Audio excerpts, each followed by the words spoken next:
feel like a star, but only strictly where I'm famous. I'm in this for the longest haul, like we'll see where it takes us. I'm throwing back these double shots like whiskey here is weightless. Cause this career I chose was even riskier than Vegas, yo. Hello, everybody, and welcome back to the Colby Rebel Show. I am your host, Colby Rebel, where my goal is to make that connection or answer that question. So welcome in, and tonight we have a very, very special episode. I'm very excited about this. This is someone who I personally follow on social and really was drawn to his message, his empowerment, and his vulnerability, and also his advice. I mean, he gives amazing advice. I'm always sending it to my husband. So I reached out to him and said, listen, I'd love to have you on. And he didn't even hesitate, which meant a lot to me. So our guest is Max Trombly. He is a life, relationship, and love coach and mentor. And he really is about helping you cultivate your best life, helping you through transformation, helping you really be the best that you can, the best partner, the best person, the best father. He is a proud father of two himself. And I believe his journey really empowered him and taught him a lot on how to help others. So through his many, many success stories, he is becoming so well known. So we are so lucky and excited to have him. So please put your hands together for Max Trombly. Awesome. Hi, Max. How are you? Oh, yeah, I'm great. I'm excited to be here. Thanks for having me, first of all. Yeah, absolutely. I just, as I mentioned in the intro, me personally, and I was just really drawn to what you talk about and the vulnerability and this beautiful dance that you have between masculinity and vulnerability.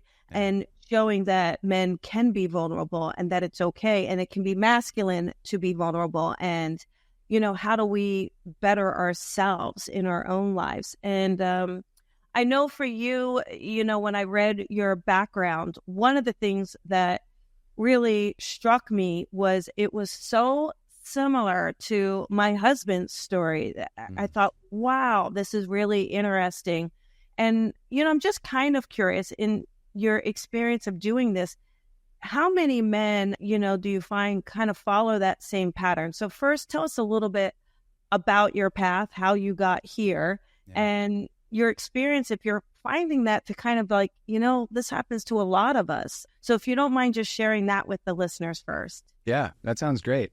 You know, when I talk about my own path, there's two ways to look at it. So the more recent truth is I had a 10-year marriage. Near the end of it, I got to this point where I didn't know what was going on. I didn't understand like the truth of, you know, the felt reality of it. And, you know, my ex-wife had a mental illness that was really difficult. And so in the chaos of all that, I just had to figure out like, what is reality? Like what's happening? But the thing that's interesting here, I often talk about this path that I went from filing for divorce, grieving, healing myself, becoming liberated as a full, authentic expression of self, and then manifesting love from that, which is a true story. But recently, I've really started to look at, you know, the bigger picture story is that I had an incredible mom when I was a kid, and she really taught me what love was. And my dad is an engineer, and he's really smart. But then something happened. My mom was sick for 10 years, and she passed away by the time I was 16. So I was a person who understood love, but then had love taken. You know, it was like it disappeared, and I had no support, no structure of understanding how to move through it. And so I spent a lot of my life kind of stuck in this thing of like, I know it's out there. I don't know how to create it. And I don't know why it's not working for me. And so when I arrived at the divorce, I was like, no, this is the moment. This is the moment that I get back to what I know to be true, which is that love is real. It matters. And there's a way of creating it in life. And I'm going to figure it out. So my path was I filed for divorce. I spent time consciously grieving and not dating so that I could clean out the emotional baggage of the grief of the end of that relationship. And then I spent about a year really going into what does me alive and vital look like? What does me lit up and turned on by life feel like? And really exploring that. And as I explored that, I started to date. I dated with real clean discernment around what I was looking for. And so by the time I found my wife, I knew exactly what a no felt like. And she popped up and I knew in that moment what a yes felt like. She was the 20th person I dated across a year. She popped up. I was like, here we go. This is the woman I'm choosing. I chose her, and we're now 6 years in. We have 2 kids, and I'm living really a fairy tale life in terms of love and co-creation in our relationship. And just, yeah, it's an incredible story. And I'm really, it took real self-determined and ruthlessly self-evaluating, my path to find my way here. And so now I teach it. I teach people how to do it. I teach people how to take self-responsibility over their lives, how to pivot back toward what they desire, and how to really become he or she who wants to create a powerful life. And I've had quite a bit of success doing it. So that's my story. I love it. And I think too, what's incredible is how much hope you give people. Just saying, hey, we can have this. We don't have to settle in our lives, because I think it's easy for us to settle, right? We just get wrapped up in maybe what we're supposed to do or what we think is right, versus listening to our own soul's whisper. Totally. And you've been able to do that. How do you find working between men and women? How do you find that to be different based on the issues that come up, or the things that are holding us back? Do you find a difference? And if so, what would that be? I mean, sure. I think there are across the board some inherent differences between men generally and women generally. But I do find that as an individual, we have sort of a masculine and feminine side. Like there's like, we're capable of clarity and structure, and we're capable of feeling and, energetic aliveness. And so when I work with men or women, I'm always kind of working from the same place. As a coach, I provide, somewhat of the masculine. Like I provide the structure, I provide the awareness, and I sort of go like, this is what it sounds like you're talking about. But I also provide an awareness of the felt experience. So I have a pretty wide masculine and feminine. So with anybody I'm working with, I can understand what they're saying, what they believe, but I can also understand what they're feeling and what might be operating under the hood. And I can work with that dynamic to kind of tease out, okay, what is it that's holding us back? What is it that we desire? What is the pathway toward it? And then in activating toward that pathway, I just look at what comes up and how do we work with it? And so, I used to say I'm kind of like a mechanic of the human experience, and I kind of help people get back on the road, back in the right lane, and fiercely moving forward toward, the direction of their dreams. But these days, I don't know, the way I look at it is I'm in the weeds with the people I work with, and I'm in the weeds with compassion, care, and determination. And I just say, let's go, let's work this. We can do it. We can do it together. I've got you, Yeah. Really kind of holding the space and supporting them. Yeah. Especially when they may not be feeling supported by friends or family members or circumstances in their life at that moment. Absolutely. So how did you get into coaching? That's kind of what I want to know. So we know your pathway, which is great. You have healing, you have a beautiful wife, you've got some kids. How did the coaching come in? I didn't really see it coming. I mean, what's interesting is around a decade ago, I had read about meditation. I started to meditate. I started to learn how to actually understand reality and not just be at the effect of it. And as soon as I learned that, I was like, I gotta talk to men about this. Like, I want to create a circle of men. Like, I want to teach, what I'm learning. And so I started a men's circle 10 years ago, and I've been running it every month since, with like a small break at the beginning of the pandemic. So my 99th circle is coming up in like a month. And I'm going to complete it at 99 and wrap that as a bow. And I'm about to launch all these other things. But how I became a coach was actually just by mistake. I mean, I started running these men's circles, and at first it was just support and shares. And then I started learning things I wanted to teach, like different, relational dynamics or like conscious communication or whatever.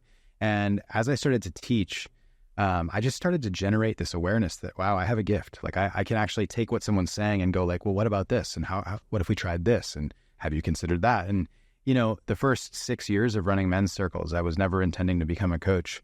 But there was a point where somebody just asked me for somebody that was not in my men's space, asked me for some help. And I kind of was like, yeah, sure, I'll give you a couple calls. Let's just try to sort it out. And I realized, wow, I can really do this. Like, I pivoted her from dating unconsciously to dating with discernment. And I was like, I get it. Like, I understand how to do this. And then, a couple other people, like friends, really, I just let them into the world, and I just started teasing it open. And I was like, man, I have a skill for this. And it's something that I can do relatively quickly, efficiently, and cleanly. And so, yeah, after that, I hired some coaches for different parts of my life, business stuff, a couple different things. And I realized, wow, this is a really interesting thing, and I could do this.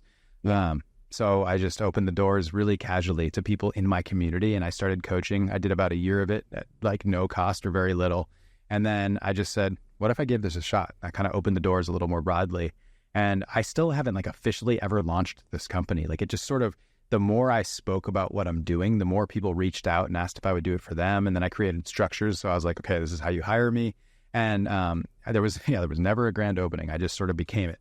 And I did choose it, but it chose me just as much. Does that make sense? Yeah, absolutely. Yeah, absolutely. I think, all of our experiences, even though they're difficult to go through, right? They really, I feel like, lead you to your life purpose. And so once you're in it and find it, there's something so fulfilling about it, right? I'm sure you can agree. This may be a psychic prediction. I don't know. But what about a book called Dating with Discernment? Because that sounds like a great title for a book. Well, you're on it, because I'm definitely going to teach it. And it's interesting because, like there's a couple things that are in the field that are happening, right now. And maybe you just caught one. Divorce to Deep Love, Dating with Discernment. These are things that I'm actively thinking about and creating. And they're more in like the experiential, but I have like, some dates booked on a calendar to launch a couple of these things. So you're right. Like it's there and it's alive. So you caught it perfectly. It's great. Yeah. Have you ever heard of a yogi kind of called David Lee? Have you heard of him? No. Who is he? So you should look him up. It's David Lii. I think that's what it is. I'll send it to you later. But you kind of, I feel like you're gonna end up kind of being there. It's gonna be there between him and a Dr. Phil. Yeah, it's funny that you say that. It's interesting. Well, I guess if you take like a yogi and David Lee Roth and you mix the two, that's probably the best example of what I probably am. But what I love about David Lee is he does a lot of meditations and talks, but they're in a pretty practical way. Yeah, I love that. Practical matters. People need practical because, these concepts, these esoteric concepts, we have to often interpret them so that people can understand them. Does that make sense? Yeah, absolutely. I think you can probably understand that with your line of work and with working in the spiritual realms. Like there's an interpretation that has to happen so that a regular person can understand what you're receiving. Is that? Absolutely. Yeah, absolutely. But I think for you, where do you find, I would imagine that you're still growing. You're still kind of tuning in and understanding it. When you have a struggle, personal struggle, how are you working through that? How are you navigating through that now? Yeah, when I have a real challenge, I do breath practice to calm my nervous system and just get really low to the ground. And then I ask God or ask my mom. I ask people in the spiritual world. I say, like, what do I need to know? What do I need to see? What's out there? And so that's really the big piece is I just open myself to kind of, what do I need to know? Yeah, that's perfect, right? And then being open to what you receive. Yeah, exactly. It's interesting. There was a piece, I kind of skipped it because I don't talk about this often, but when I was really at the end of that marriage and things were really difficult, I had kind of ignored spiritual practice most of my life. I grew up Catholic, but then I kind of just let go of it all. And there was a point I was under extreme duress, emotional, really difficult emotional stuff. And I just remember being like, I don't know what to do. And I just asked my mom for help. And, she passed away when I was young. So this is 20 years after that. And I felt her. I felt her and she was like, I've got you. And something interesting happened. Feathers started to appear. One did right then. And then feathers just kept appearing and they still do. It to this day, when I'm in right alignment of the moment, I just find feathers all the time. Just today, actually, I found one during a really interesting moment. I was like, man. And so I really do believe at a deep level that when I released my closure around accepting help from beyond, and I just accepted that I'm here to be a conduit of all that is, and it's, look, I'm just a regular guy. My name is Max. I'm a husband. I'm a father. I'm a guy doing work. I just happen to have a piece of me that's just I'm open to intervention from beyond. Yeah, I love that. That's, and being open is really important because I do believe we have a team that does want to help us, that does want to guide us. Yeah. And being attuned to that, being aware of that. Mm-hmm. And, the awareness in general, I teach it a lot, but just helping people become more aware, because when we become more aware, we become more sensitive. And I feel like when we become more sensitive, it allows us to be more vulnerable, more understanding, more compassionate. And you have a lot of that in your work and how you work with individuals, couples, men, women, everyone, right? Yeah. I don't think there's any discrimination on who you're willing to work with. I work with human beings mostly. I don't do animals. But I haven't figured out the animal kingdom. but for you, do you have a story where, maybe you were working with someone and there was just such unbelievable, I'm sure there's thousands, but is there one that you can share where there's just been so much transformation in what their life looks like now versus prior to working with you or having an experience with you? Yeah. Well, really early on, kind of at the beginning of my coaching journey, I had a friend, a woman, she had been kind of dating, these habitual patterns of dating for years, and she really wanted a different kind of life. And I remember just getting into the weeds of it with her and like looking at like, why do you choose these partners? Why are you choosing this kind of energy when you're dating? What is it that you really want? Are those two things congruent? And what happened in that moment was really interesting. She basically was like, I don't know why I'm doing any of this. And we figured it out. And then she went, and I don't want any of that. And then from that place, she then opened up a whole new possibility of dating. The next person she chose, she's still with 5 years later. Like after a habit of dating briefly over and over and over again. And, I just saw a picture of her recently, and she was testifying for Congress or in front of Congress for some stuff. And I was just like, look at you go. 5-year relationship. You're like in the most empowered position as a woman, just like crushing it in life. I mean, she runs a company. She's testifying in front of Congress. She's like doing big stuff, and she's in love. And this is after like years of things weren't functioning correctly. And so, that's one example. But, one of the things that I really want to highlight here is that across all of my clients, there's these micro moments where I get into the weeds of like, what's going on? How do we shift awareness around it and activate toward a higher possibility?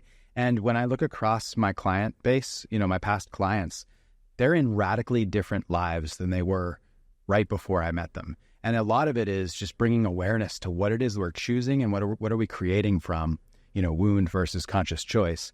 And the pivots are massive. And the thing is, I'm not looking to change your life dramatically in 2 or 3 months. What I'm looking to do is shift the trajectory, shift the way you are in life. My company's called A Shift in Being. So it's about how do I shift who I am so I can co-create alongside my highest possibilities.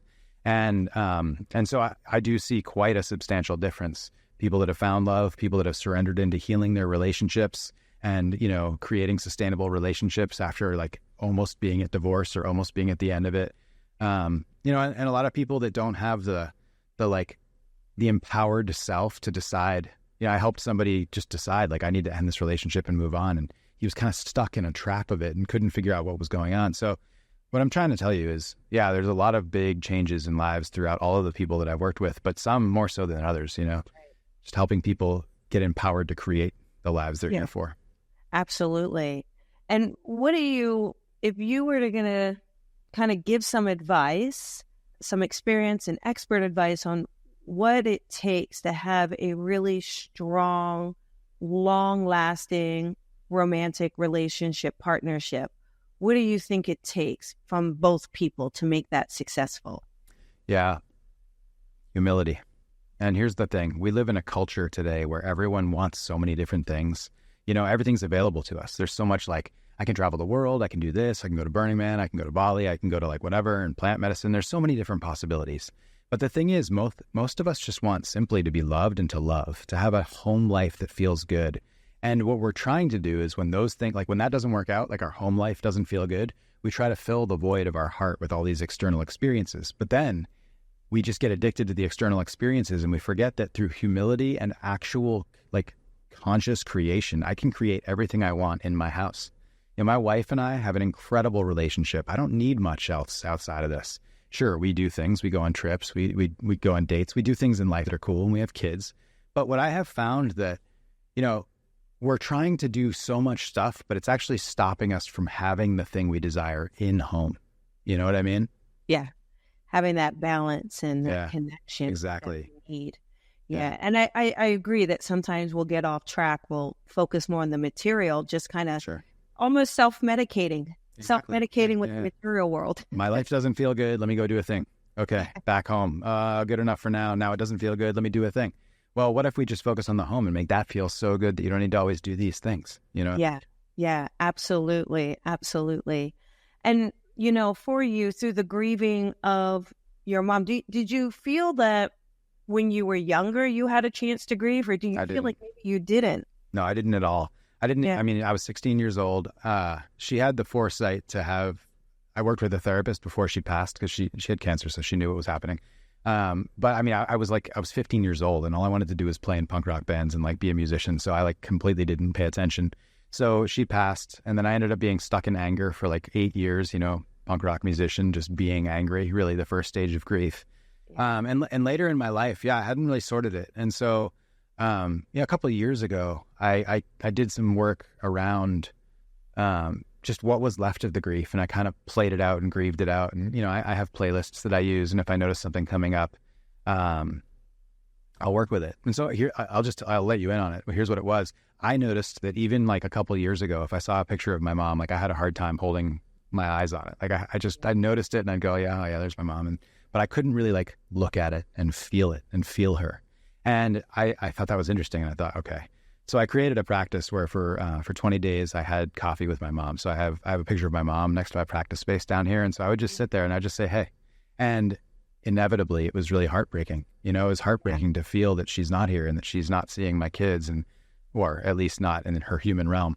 And so there was some stuff I had to sort out. But, you know, these days I don't need to be completely void of it. Like I can feel the sadness of not having my mom, and it's a beautiful thing, but I'm definitely not controlled by it. I don't live at the effect of the grief that's unfelt because I've washed most of it out, as I have with my ex-wife and some other experiences, you know, that grief that I hadn't felt. So I've felt through it all at this point. And do you help your clients also navigate grief to help them kind of heal through their own pain? Yeah. So one of the things, I'm not a big grief worker, but what I do is in my men's immersions and my men's spaces, often I will hold space for, like, as a process, we're all going to feel our unfelt feelings. And so I have a way I set it up with 4 guys or 5 guys in a circle, and one guy will go and he'll just like really feel the part of him that's like brokenhearted from 5-year-old, him when something happened or he lost somebody, and we'll flush out these kind of unfelt feelings. And so that's a way that I do it, where it's not being like, if I hold it directly, that's kind of a lot of energy for me to hold if I go back, you know what I mean? And so what I want to do is I want to create spaces to have it move, but it's not moving at me. It's moving in a field where it's kind of dissipating up into the ethers and out and away from the bodies of the humans that are processing. Does that make sense? Yeah, no, that's good. Yeah, exactly. Yeah. So that's how I do it. And I do it yearly. I do multiple immersions where people are moving these energies. And the men's circle that I had, I had a guy recently who was just enraged because of the circumstance of life he was in. So we set it up, and I just had to move the energy off his body, and he was held by other men. And then, we cleared the space, cleared the energy off the guys. And so, I do the work, but less in one-on-one, more in group spaces so that it can be held in a way that's diffusing. Exactly. Yeah, no, that's really good. Now I have a personal question. So when, inevitably, at some point, I would imagine you do something that upsets your wife, right? Yeah. There has to be something, right? Like, yeah, we're regular humans. So I want to know, as Max, the human, and Max, the coach, what does Max do when wifey is upset with him? Yeah, so if she gets upset with me, inevitably I get probably triggered and I get defensive. Like that happens in my body. And old me would operate from the defensiveness. But the me these days, I try to go, okay, I'm really upset about this. I need a couple minutes to regulate my nervous system, and then I want to hear you. And then I'll come back and I'll go, okay, let's try this again. What did you say? And then she'll say it, and I'll go, this is what I'm hearing. So I have structures that I teach, very conscious communication structures, so that my wife can express something and I can go, even while my body's like, no, that's not true. I go, I hear you. And it makes sense you feel that way. And I'm sorry. And I'll try to do better. And, I'm able to hold my own nervous system BS, if you will, the stuff that I inevitably am going to do to the side. And I can go hey, but, we're human beings and we get into things. And sometimes we're both fatigued, the kids, no sleep, life. And one of the things that's been really nice in my relationship is we can just honor, forget processing. Let's just own, we're having a hard day. It's a hard day. Let's sleep this off. Let's try again tomorrow. Sometimes we're having a hard, week if the kids are sick or something, because, school, when everyone gets sick occasionally. We just grant ourselves the hardship. We're in a hard moment. We don't need to fix it. And then eventually it'll sort itself out. And if it doesn't, we'll figure out what's actually at play underneath. But usually it's just the oscillation of life. As human beings, good days, bad days, good days, bad days. That's normal. And when our bad days sink, okay, now we got this thing, and let's just let it go. I love that. No, that's good. Yeah. It's good. And I think it's relatable, right? Yeah. Because, people need to realize like, yeah, we're going to have bumps in the road, but that doesn't mean you can't work it out or work together or listen or hold that space, which is, I think, really important. Yeah. And in spiritual spaces and consciousness spaces, there's almost this like emphasis that we need to process everything. And I pull that back a little bit. I go like, what if we don't actually? What if it's just like, all right, I'm being a dick. Sorry, my bad. Please forgive me, And like, that's one of the things, like I don't usually say this on podcasts, but I'll just say it. When I'm in rooms with men, I'm just going to say like, just assume that women are a pain in the ass. Yeah. And then when I'm in rooms with women, I just go, look, assume that men are just hard. They're hard to deal with. And if we could all just assume that's true, then we go, okay, fuck it. It's just him being him or it's her being her. Like, whatever, we don't need to always have things be perfect. They won't be. In fact, if you're trying to have a perfect life that feels great, good luck. You're just going to be unhappy. You're going to be unhappy.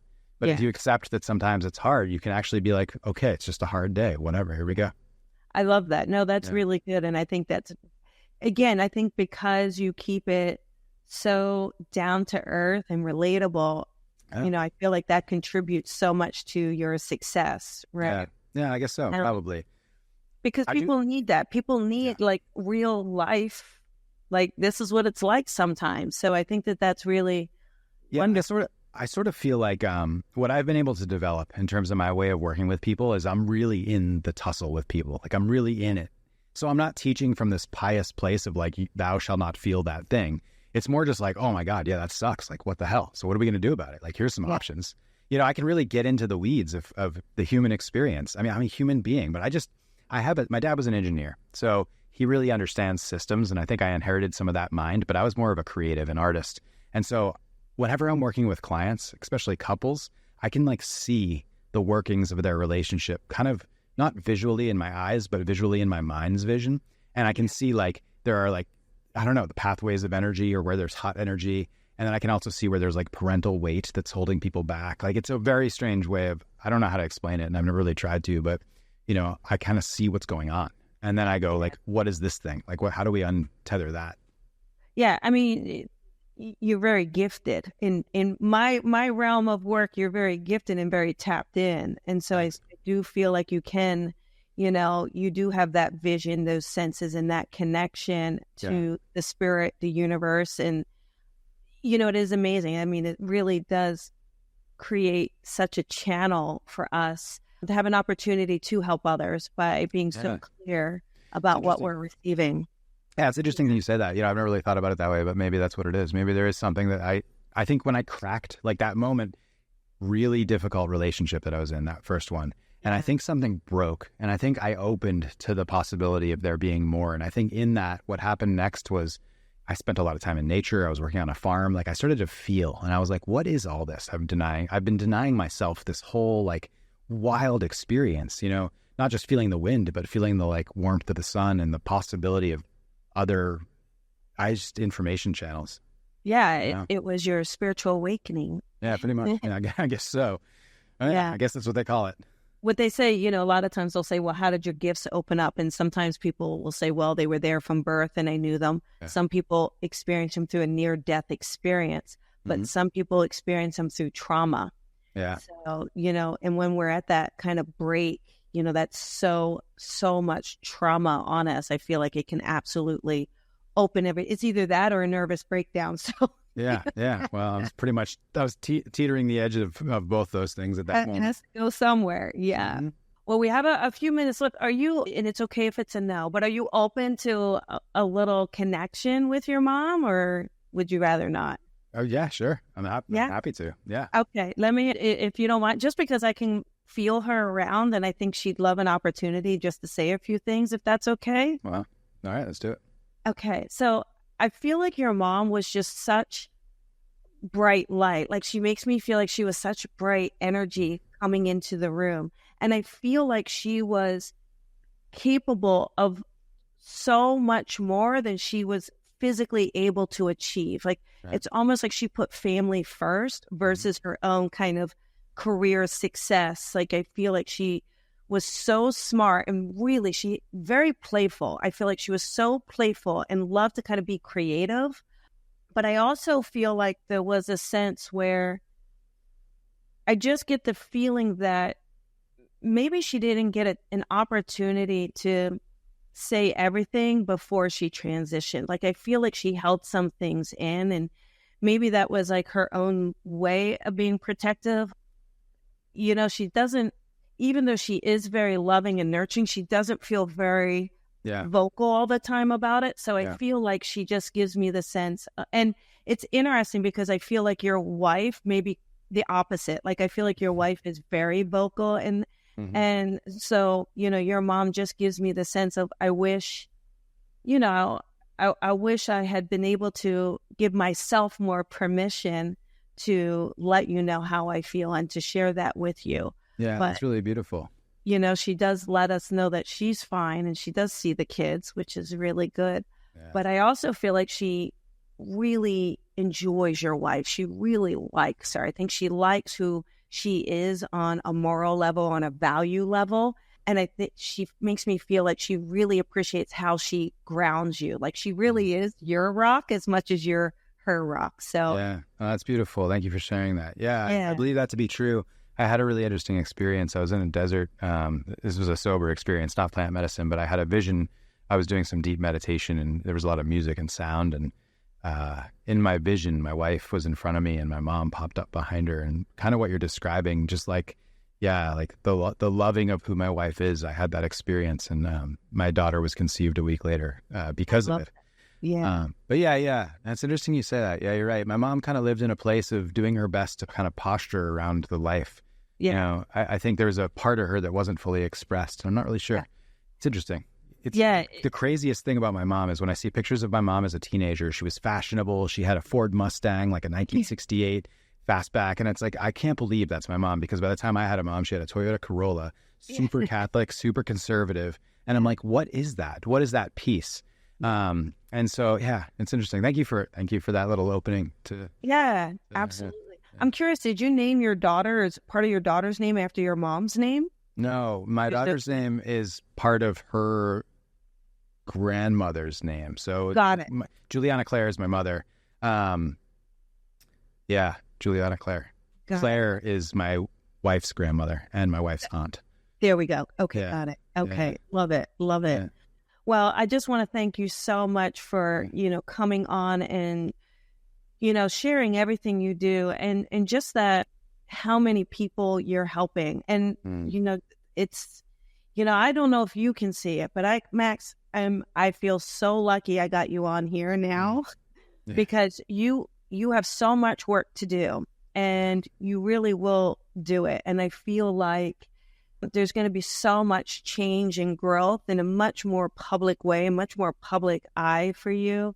And, I feel like you're really ready for it, but I'm also just very excited by how you're going to be able to help so many. You're going to be the male Oprah. Wow, that'd be amazing.